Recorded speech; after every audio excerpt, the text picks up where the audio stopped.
Isang paalala, ang video na ito ay ayon lamang sa aking sariling pananaliksik. Hindi ko nais na pilitin ang sino man na maniwala sa videong inyong matutunghayan. Kung hindi kayo kumbinsido sa mga impormasyon at taliwas ang inyong paniniwala sa kaalamang aking ilalahad, maaari kayong gumawa ng sarili ninyong pagsisiyasat para sa inyong kakontentuhan. Ang videong ito ay gabay lamang sa mas malalim na kaalaman at pag-intindi at hindi gawa ng isang profesional. Naniniwala ako na malaya tayong magbigay ng opinyon at suhestyon bilang malayang mamamayan ng Pilipinas. Maraming salamat po.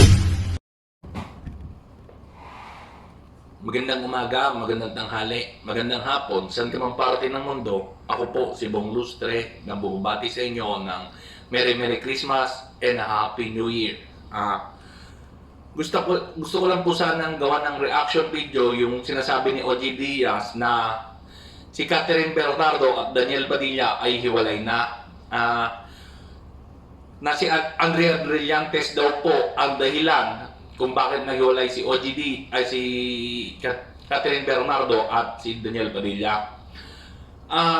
Hindi, ang gusto ko lang po sana sabihin, mukhang fake news po yon. Kasi po, ayon po kay J.D. Barra, talagang gumagawa ng issue si OG Diaz ng mga para makilala siya dahil daw po tatakbo daw po siya sa national election sa susunod na mga taon.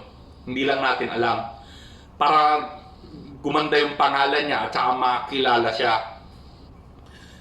Okay.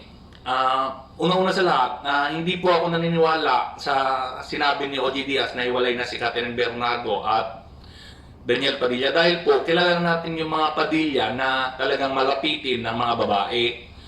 Pero nakikita naman natin yung mga Padilla na yan na kahit hiwalay na sila ng mga kasintahan nila, nananatiling magkaibigan kagaya ni Robin Padilla at ni Bina Morales, di ba?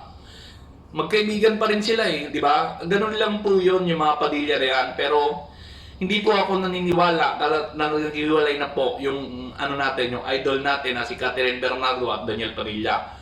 As long na hindi nanggaling sa kanilang bibig. Sana po na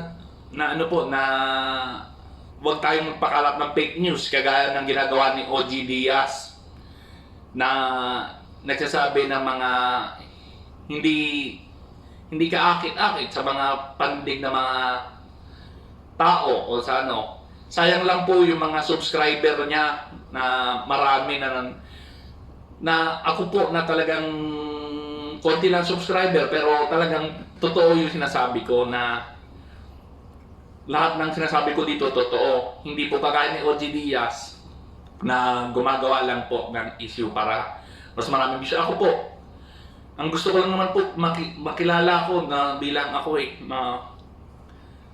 na si Bong Lustre. Sana po na suportahan niyo po yung channel ko na maliit na channel ko. Kahit po manood na lang kayo at saka huwag nyo na po skip yung yung ads kasi po malaking tulong po yan sa akin. At saka subscribe na rin po kayo kung mapanood nyo ito. Kung may mga gusto kayong issue na talakayin natin dito sa channel na to na mas maganda, mabigyan natin ng linaw. Kung nagustuhan mo itong video na to, mag-like ka na rin at mag-comment. Maraming salamat po. And thank you. God bless. Bye-bye.